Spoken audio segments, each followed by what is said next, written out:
stuff. But then, you know, was trying to go get the stand so we can do the rain check live, but he don't wanna walk. He don't wanna walk. He don't wanna walk. No, he don't walk. He don't wanna walk. He don't wanna walk. He don't walk. He don't wanna walk. He don't wanna walk. No, he don't. Hey. Okay.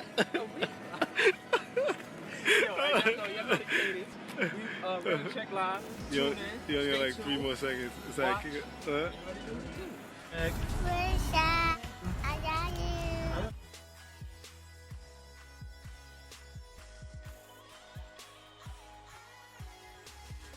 This week on Interesting Characters, Philip Murphy, author, producer, director, and more.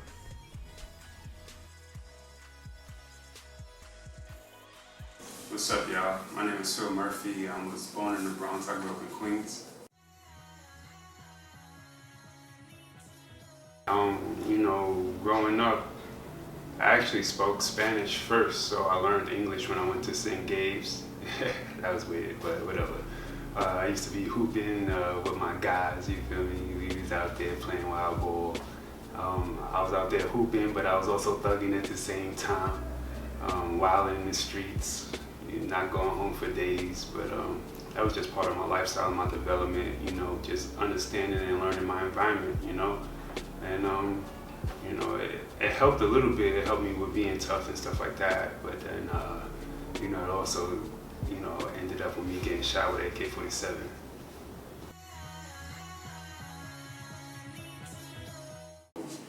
Growing up was different for me. You know, like I said, born in Bronx, grew up in Queens, but you know, where, you know, these environments that I lived in, they pretty much promoted athleticism and, you know, street culture. And I didn't know what I wanted, but I did know I wanted to be the best. So, you know, as athletic, I wanted to be the best top athlete at the sport that was dominant, which is basketball. So I was pretty good at that, one of the top in the nation. The streets, you know, they say you need to be a tough dude. So I was one of the toughest dudes in the street. As you know, I just wanted to be the best. I don't know why, but that's just in my DNA. But it didn't work out for me too good in that aspect of being tough, because I didn't go to 5th grade, 6th grade, or 8th grade at all. No school in New York City would allow me to attend because of my record. Ended up getting kicked out of 7 schools before going to college. Used to have homeschool, didn't even go to homeschool. I don't know how you cut homeschool, but you know, that was just part of my journey and helping me develop as a person. And you know, I learned a lot, but I also missed out on a lot. So, you know, it's catch-22. You know, it is what it is. You feel me?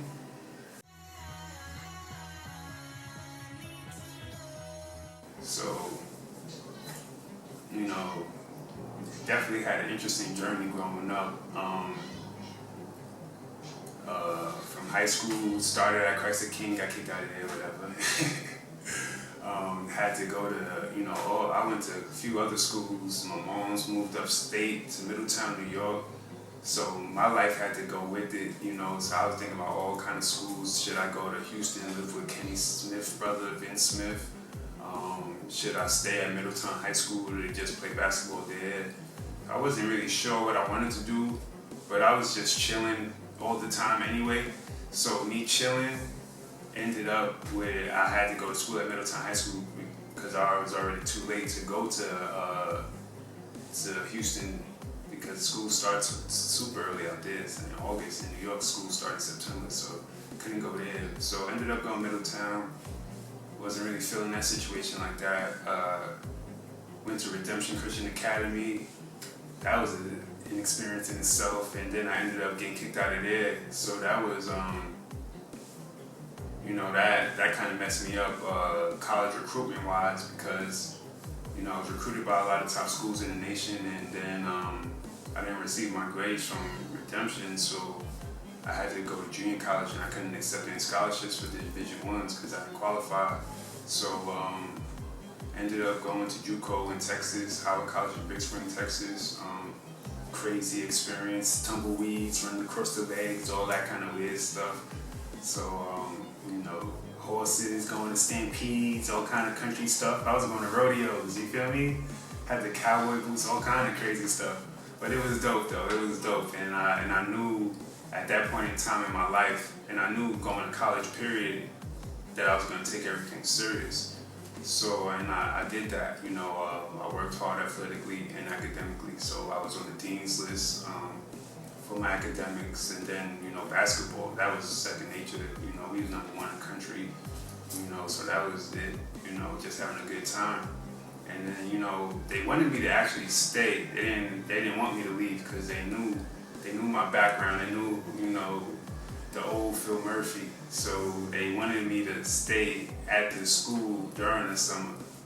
But I told them, like, let me just get a couple weeks to myself so I can, you know, check out family and friends. And then, you know, I went back to New York, and I went back in that environment that I was, you know, that helped me get off my track so many times. And doing that, I ended up getting shot with an AK-47. And from there, you know, I wasn't sure if basketball was going to work out or not because I received nerve damage in my left foot. I couldn't move my ankle or my toes at all. You know, I had a colostomy bag for a year and a half, a tracheotomy. I had to, you know, literally learn life over again, kind of like I was reborn. I had to learn how to do everything again, you know.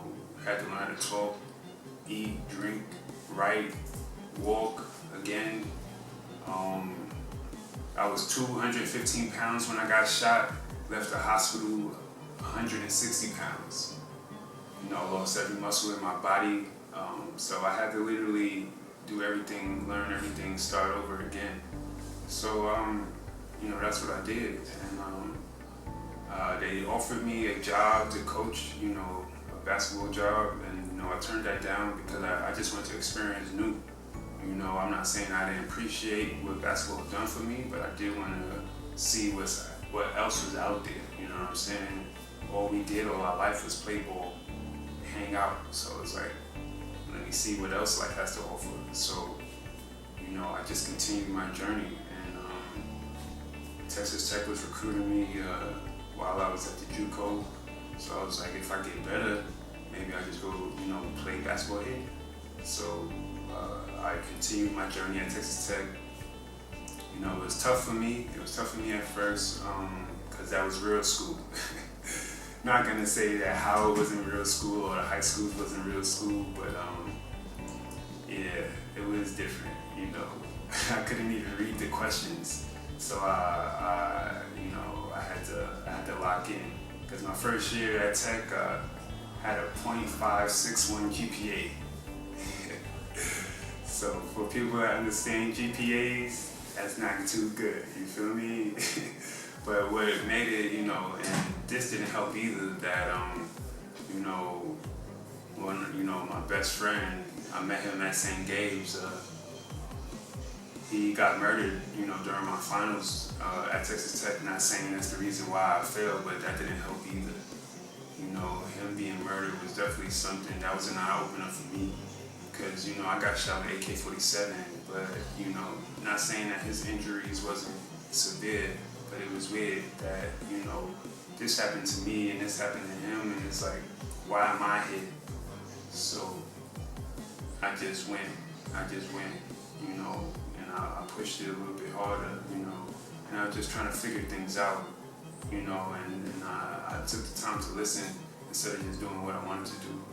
So I listened for the first time, and you know, I had an advisor that was, you know, very supportive of me. Actually, the whole Texas Tech was very supportive of me, from the chancellor to the basketball coaches.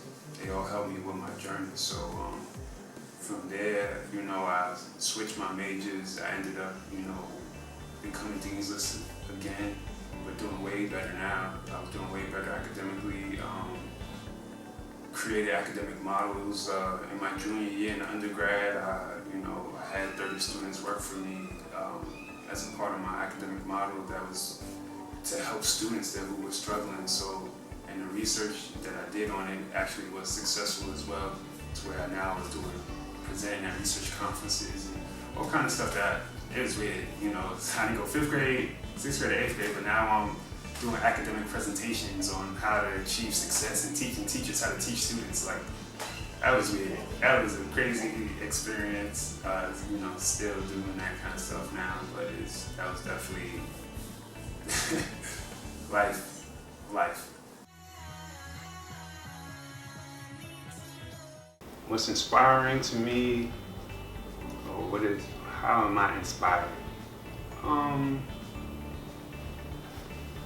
I think I'm inspired by, you know, the little people running around in the world, you feel me? The women, the men, you know, just being a strong person for everybody, you know, taking that advantage of the opportunity of life, this thing that we all are living, you know what I'm saying?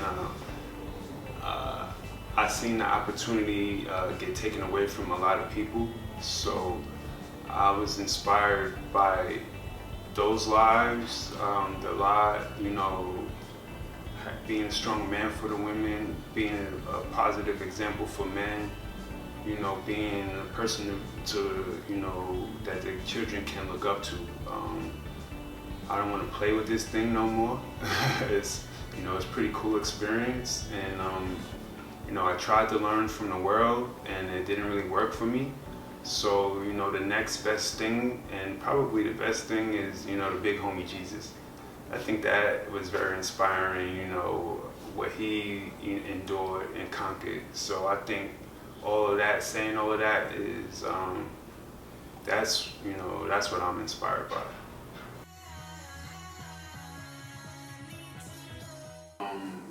With these ailments, you know, it's not that easy to to maneuver around with you know, nerve damage in your foot where you can't move your ankle or your toes at all. That's, you know, hard. That was hard. You know, that's hard for sure. But you know, it was a funny correlation because I had to wear something for foot drop, and it kind of resembled like your boy Forrest Gump. He had the same thing on the legs like Forrest Gump. And, you know, and I got shot in the butt. That's not random. But, you know, Forrest Gump had an interesting journey. And so I'm not saying I'm just following Forrest Gump's journey, but the way things is going, man. But from there, you know, because I didn't, you know, like when I got shot and all that, I didn't care too much, but you know, but it was the thing with trying to, you know, help other athletes out. You know, at Tech, I try to talk to the, you know, kids on the team, and, you know, they would not really hear me out like that. And, you know, I understand that because people isn't, you know, everybody's in their ears, so I understood that, but at the same time, I felt like I had some valuable things, to, you know, some valuable jewels for them, you feel me? So, you know, I was just determined to, you know, be, you know, someone at the table. So, you know, I ended up, you know, trying, you know, just like how Forrest Gump, he was running and the leg, you know, the things fell off his leg. That's pretty much how my journey went, you know, me just trying to dribble the basketball between the legs, to even trying to run with the thing on my leg, to, you know, ending up getting a scholarship to play basketball again, you know. And from there, you know, I had to, you know, for even that to even transpire, I had to think of creative ways and techniques to, you know, to cater to my ailments. So that was the beginning of the building blocks for sure.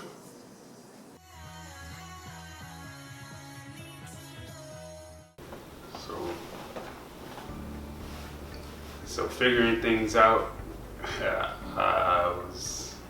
I opened myself to a lot of new things, new experiences, and then just being at Texas Tech, I saw a lot of different things, you know, because I was wondering, like, how all these people got all this money? Like, people 18, 19 years old with houses in their name, with boats in their driveways, and I ain't seen none of them sweating. So, you know, I just saw a lot of different things. I saw people, parents owned companies that sold cheese to Domino's. People that created like Tyson Chicken, Lunchables, all kind of interesting things, different things, and I saw creative and new ways to like make money. Not saying that money was the focus, but I just saw different ways of doing things. And where we're from, you see basketball players, drug dealers, rappers, things like that. But I'm seeing NASA scientists and all kind of other people now. So it's like that opened and expanded my mind some, and it helped me to just be free kind of.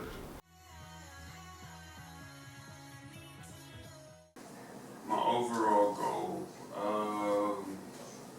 well, one thing I did, and I asked, I prayed, and then I asked God to, just to be an inspiration. So my overall goal is to inspire. So if you want to check out more what I got going on, I got my book out, Product of Determination to Colleges. You can check that out on my website. You can purchase that thing. It's dippromotions.com. Also got another book called Flavors, Faith, Love, Ambience, Vigor, Assurance, Self. That's my lookbook with poetry. Pretty dope. That's my art. The films, dippromotions.com. The music, dippromotions.com. The mentorship workshops, where we try to give assistance to whoever needs it, from business to academia, dippromotions.com. But if you do want to follow me on the daily, IG, DIP, Thriller, with the A at the end. You feel me? Next episode on Interesting Characters. Each and every Monday at 8 p.m., tune in to Interesting People by RAINCHECKLIVE Productions. This episode is going to air October 7th, 2019, starring me, Justin, CEO of Gym Game Fitness, a.k.a. the most wanted baby father, a.k.a. yeah, she will knock me down, a.k.a. say something, you can't beat me. What else? I'm feeling cocky and I'm tired. I gotta go to work in the morning, I'm ready to go outside and jump off with the big mom or something. I'm lying. That's somebody else's job. I don't want to say it later. Anyway, yeah, so tune in. Right, y'all.